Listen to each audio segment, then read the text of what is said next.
ಮಲೆನಾಡು ಭಾಗದಲ್ಲಿ ನಿರಂತರವಾಗಿ ಮಳೆಯಾಗಿರುವ ಹಿನ್ನೆಲೆ ವಿಶ್ವವಿಖ್ಯಾತ ಜೋಗ ಜಲಪಾತಕ್ಕೆ ಮತ್ತೆ ರಾಜಕಳೆ ಬಂದಿದೆ. ಮುಂಗಾರು ಮಳೆ ಕೈಕೊಟ್ಟಿದ್ದರಿಂದ ಫಾಲ್ಸ್ ಮಂಕಾಗಿತ್ತು. 3 ದಿನಗಳಿಂದ ಮಲೆನಾಡು ಭಾಗದಲ್ಲಿ ನಿರಂತರ ಮಳೆಯಾಗ್ತಾ ಇದೆ. ಜೋಗ ಜಲಪಾತದಲ್ಲಿ ನೀರು ಧುಮ್ಮಿಕ್ತಾ ಇದೆ. ಜೋಗ ಜಲಪಾತ ವೀಕ್ಷಣೆಗೆ ಪ್ರವಾಸಿಗರು ಕೂಡ ಹರಿದು ಬರ್ತಾ ಇದ್ದಾರೆ. ರಜಾ ಇರುವಂತಹ ಹಿನ್ನೆಲೆ ಹೆಚ್ಚಿನ ಸಂಖ್ಯೆಯಲ್ಲಿ ಜನ ಬರ್ತಾ ಇದ್ದಾರೆ. ಈ ಜೋಗ ಜಲಪಾತದ ಸೌಂದರ್ಯವನ್ನು ವೀಕ್ಷಣೆ ಮಾಡೋದಕ್ಕೆ, ದೂರದಿಂದಲೇ ಕಣ್ತುಂಬಿಕೊಳ್ಳೋದಕ್ಕೆ ಜನ ಬರ್ತಾ ಇದ್ದಾರೆ. ಬಹಳ ಡಲ್ ಆಗಿತ್ತು ಮಳೆ ಕೈಕೊಟ್ಟಿದ್ರಿಂದಾಗಿ. ಬಟ್ ಈಗ 3 ದಿನ ನಿರಂತರವಾಗಿ ಈ ಭಾಗದಲ್ಲಿ ಮಳೆಯಾಗಿದೆ. ಅದರ ಪರಿಣಾಮ ನೋಡಿ, ಜೋಗ್ ಫಾಲ್ಸ್ ಎಷ್ಟು ಸುಂದರವಾಗಿ ಕಾಣಿಸ್ತಾ ಇದೆ ಅಂತ. ನಿರಂತರ ಮಳೆ ಸುರಿದಿರೋದ್ರಿಂದ ಜೋಗ ಜಲಪಾತದಲ್ಲಿ ನೀರು ಧುಮ್ಮಿಕ್ತಾ ಇದೆ.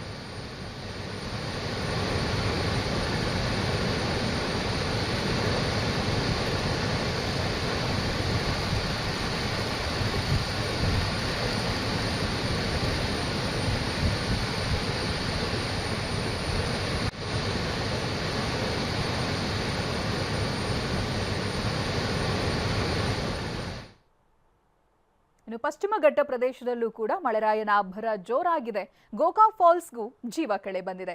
ಪಶ್ಚಿಮ ಘಟ್ಟ, ಘಟಪ್ರಭಾ ಜಲನಯನ ಪ್ರದೇಶದಲ್ಲಿ ಧಾರಾಕಾರ ಮಳೆಯಾಗಿದೆ. ನಿರಂತರ ಮಳೆಯಿಂದಾಗಿ ಘಟಪ್ರಭಾ ನದಿಗೆ ಒಳಹರಿವು ಹೆಚ್ಚಳವಾಗಿರುವಂತಹ ಹಿನ್ನೆಲೆ ಗೋಕಾಕ್ ಜಲಪಾತ ಮೈದುಂಬಿಕೊಂಡಿರುವುದನ್ನು ಗಮನಿಸಬಹುದು ನಾವು. ಗೋಕಾಕ್ ಫಾಲ್ಸ್ ಕಣ್ತುಂಬಿಕೊಳ್ಳುವುದಕ್ಕೆ ಪ್ರವಾಸಿಗರ ದಂಡೇ ಬರ್ತಾ ಇದೆ. ಕುಟುಂಬ ಸಮೇತವಾಗಿ ಜಲಪಾತ ವೀಕ್ಷಣೆಗೆ ಪ್ರವಾಸಿಗರು ಬರ್ತಾ ಇದ್ದಾರೆ. ಇದು ಗೋಕಾಕ್ ಫಾಲ್ಸ್ನ ದೃಶ್ಯ. ಆಗಲೇ ಜೋಗ್ ಜಲಪಾತ ವೀಕ್ಷಿಸ್ತಾ ಇದ್ವಿ. ಅಲ್ಲಿಯ ದೃಶ್ಯಗಳು ಯಾವ ರೀತಿಯಾಗಿದೆ, ಮಳೆ ಬಂದಂಥ ಪರಿಣಾಮ ಅಂತ. ಇದೀಗ ಗೋಕಾಕ್ ಫಾಲ್ಸ್ ಕೂಡ ಮಳೆ ಹೆಚ್ಚಾಗಿರೋದ್ರ ಕಾರಣ ಮೈದುಂಬಿ ಹರಿತಾ ಇದೆ. ಇದನ್ನು ನೋಡೋದಕ್ಕೆ ಕುಟುಂಬ ಸಮೇತವಾಗಿ ಪ್ರವಾಸಿಗರು ಬರ್ತಾ ಇದ್ದಾರೆ. ಎರಡು ದೃಶ್ಯಗಳನ್ನ ಜೊತೆಯಾಗಿ ಗಮನಿಸಬಹುದು ನೀವು. ಒಂದು ಗೋಕಾಕ್ ಫಾಲ್ಸ್, ಇನ್ನೊಂದು ಜೋಗ್ ಜಲಪಾತ. ಎರಡೂ ಕೂಡ ತುಂಬಾನೇ ಫೇಮಸ್. ಜನ ಬರ್ತಾ ಇರ್ತಾರೆ ನೋಡೋದಕ್ಕೆ. ಬಟ್ ಈ ಬಾರಿ ಏನಾಗಿತ್ತು, ಮಳೆ ಕೈಕೊಟ್ಟಿರೋದ್ರಿಂದ ಫಾಲ್ಸ್ ಅಲ್ಲಿ ಈ ರೀತಿಯಾಗಿ ನೀರು ಧುಮ್ಮಿಕ್ಕೋದನ್ನ ನೋಡೋದೇ ಅಪರೂಪ ಅನ್ನೋ ರೀತಿಯಾಗಿ ಆಗೋಗಿತ್ತು.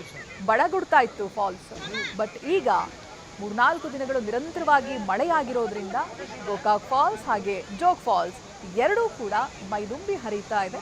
ಇದೇ ಸುಂದರ ದೃಶ್ಯವನ್ನ ನೋಡೋದಕ್ಕೆ ಜನ ಬೇರೆ ಬೇರೆ ಭಾಗಗಳಿಂದ ಬರ್ತಾರೆ. ಕೇವಲ ಕರ್ನಾಟಕದವ್ರು ಮಾತ್ರ ಅಲ್ಲ, ಬೇರೆ ಬೇರೆ ಕಡೆಗಳಿಂದ ಈ ಜೋಗ್ ಫಾಲ್ಸ್ ನೋಡೋದಕ್ಕೆ ಅಂತಾನೆ ಬರುವಂತವ್ರು ಇದ್ದಾರೆ. ರಾಜಾರಾಣಿ ರೋಲರ್ ರಾಕೆಟ್ ಇದನ್ನೆಲ್ಲ ಕಣ್ತುಂಬಿಕೊಳ್ಳೋದಕ್ಕೆ ಬರ್ತಾರೆ ಜನ. ಆ ಸುಂದರ ದೃಶ್ಯವನ್ನು ನೀವು ಕೂಡ ಸ್ಕ್ರೀನ್ ಮೂಲಕವಾಗಿ ಗಮನಿಸಬಹುದು.